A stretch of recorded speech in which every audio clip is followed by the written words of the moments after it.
Isang mapagpalang linggo at magandang umaga po sa ating lahat. Mga kapatid, yung mapapansin natin, hindi ganun karami ang tao dito sa ating simbahan.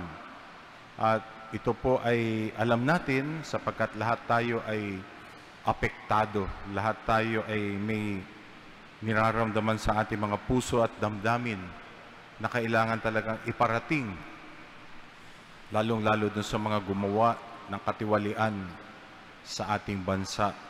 Lalong-lalo kaya pala bilyong-bilyong pera ang nawawala. Ang daming ghost projects. Kaya nga po, ngayon ay may panawagan. Alam natin hindi tayo lahat makakapunta. Pero meron po sa EDSA, meron din sa Luneta. Pero ito po yung sinabi ng ating mahal na Cardinal David, ang presidente ng CBCP.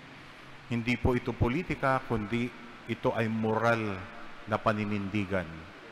So sa ating pong pamamaraan, kung hindi tayo makakapunta doon, nakikiisa po tayo sa mga tao na nagpunta doon para ipadama at iparating ang nararamdaman ng lahat.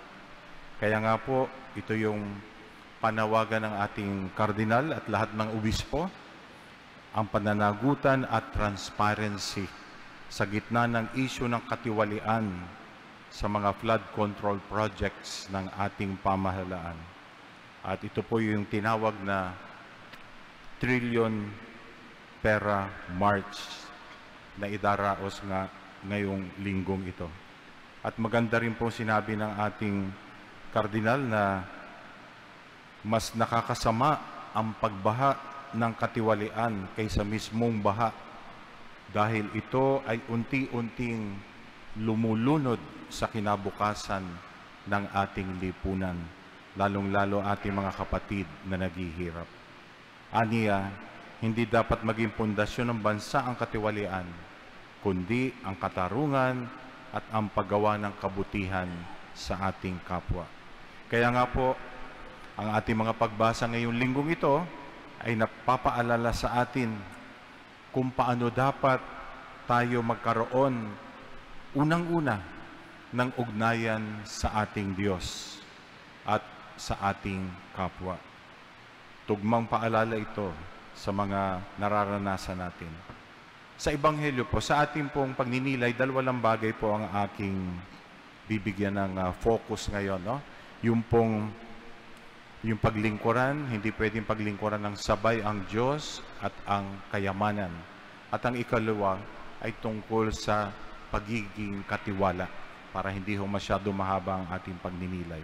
Yung pong sa una, ito po yung narinig natin sa Ebanghelyo, ito po yung maiksing pagbasa ang binasa ko sapagkat dito ka gustong i-focus yung ating pagninilay.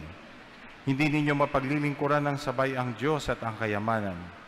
Alam na po natin ang kahulugan nito na hindi natin pwedeng ibigin ng Diyos sabay na tayo ay nagiging greed o ganid sa pera o sa kayamanan. Alam po natin yan.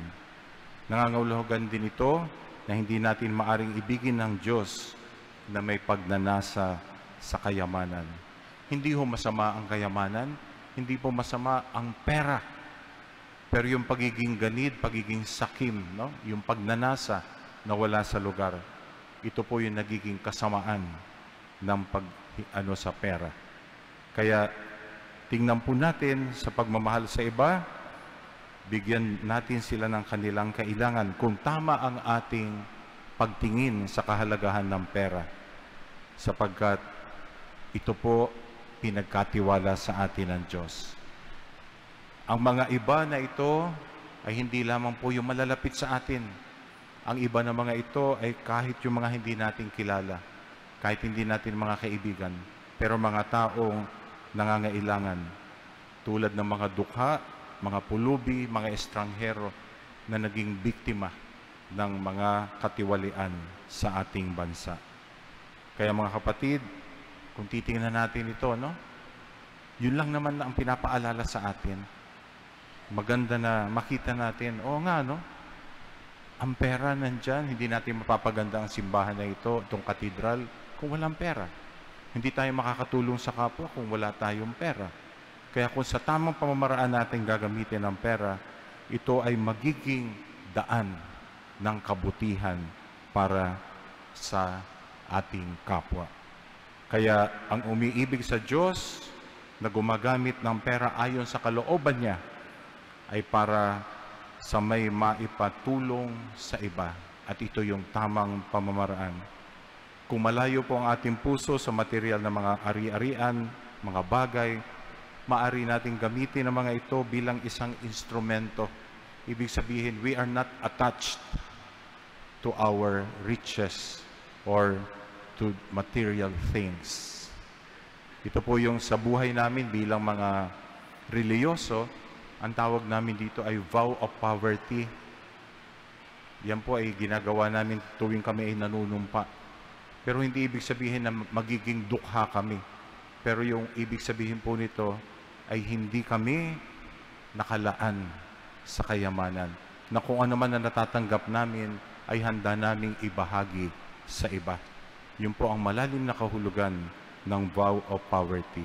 At hindi ito inaalis na pwede rin pong gawin ito ng mga ordinaryong tao sapagkat pwede nilang ibahagi kung ano man ang meron sila.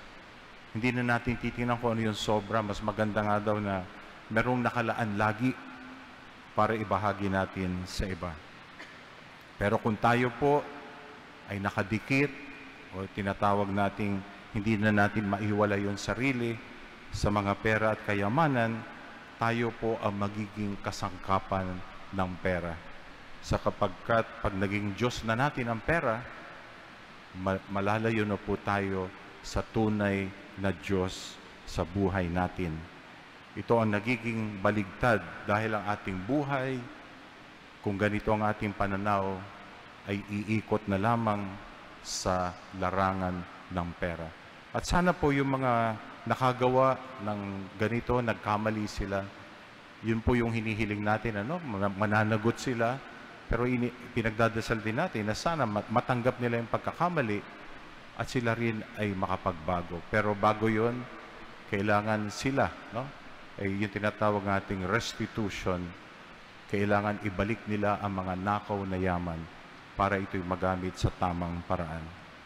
Ako po'y pinadalhan ng isang maikli lamang, Sabi nga, ano bang sagot sa kahirapan? Ito po, Ang sabi po mahirap pong sagutin yan. Bakit?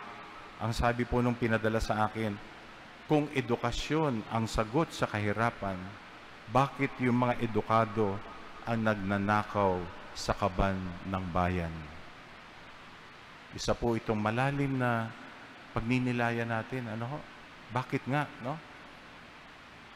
Ang mga edukado, yung mga nag-aral sa iba-iba pang lugar, sa hindi lamang dito sa Pilipinas, pero sa ibang bansa. Pero bakit nga po ganun ang nangyayari? And I think kailangan bumalik po tayo dun sa what do we value as people, as family? So yun po babalik at babalik din po ito kung anong pinapahalagahan ng bawat isa sa atin at kung paano tayo binuhay o paano tayo pinalaki ng ating mga magulang. Tandaan natin, ang mga umiibig sa Diyos ay inuuna ang Diyos at magkakaroon ng mga buhay na puno ng pag-ibig, kapayapaan at tunay na kaligayahan na hindi maaalis sa kanila. Ang tunay na kaligayahan ay nagmumula sa Diyos at hindi nakadepende sa anumang material na bagay. At lahat po ng ginagawa nating kasamaan may consequences. Alam natin yan. Ang tanong ngayon, anong pipiliin natin sa ating buhay? Sapagkat lahat tayo binigyan ng kapangyarihan ng Diyos na pumili. Binigyan niya tayo ng kalayaan na pumili. Pero sana gamitin sa tamang pamamaraan. Binigyan tayo ng Diyos ng karunungan sa pag-unawa kung gustuhin natin na makita natin kung paano ang mga kayamanan ng mundo ay walang kabuluhan at may hangganan. Pero habang nandito tayo, gamitin natin sa tamang pamamaraan. Ibigay ng Diyos sa atin ang lahat at tayo ay tinawag niyang katiwala. Yun po yung ikalawa nating pagninilayan. Tila magandang idea po, no? Na magsabi tayo ng karatula. Siguro ilagay natin, wanted, taong mapagkakatiwalaan.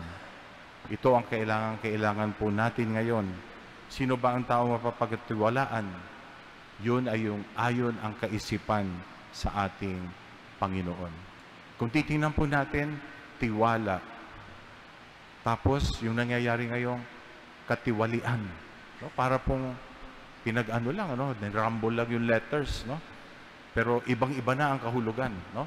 Tiwala at katiwalian. Napakalayo ng ibig sabihin. Sino po yung tao mapapagkatiwalaan? Siya po yung taong matapat, may pananagutan sa maliit o malaking bagay, ang masigasig, ang maaasahang maglingkod mula sa puso. So sana po, ito yung mensahe natin ngayong araw na ito ng linggo, ang pagkakataon para suriin ang ating mga sarili. Tayo kaya mapagkakatiwalaan din? O siguro maganda rin na tayo ba naging daan para maturuan natin ang iba, lalong-lalo sa ating pamilya, na maging tao mapapagkatiwalaan. Tingnan natin kung papasa sa mga hinahanap ng katangian ng ating Panginoon. Pagiging matapat, pagiging masigasig, may pananagutan at maaasahan. Kaya mga kapatid, sa panghuli, babahagi ko sa inyo ang isang maikling panalangin. Panginoon naming Diyos, habang naghahanap kami at umaasa na ang mga tao ay mapapagkatiwalaan, sana sa aming buhay, ganito din kami sa harapan mo at sa harapan ng aming kapwa. Amen.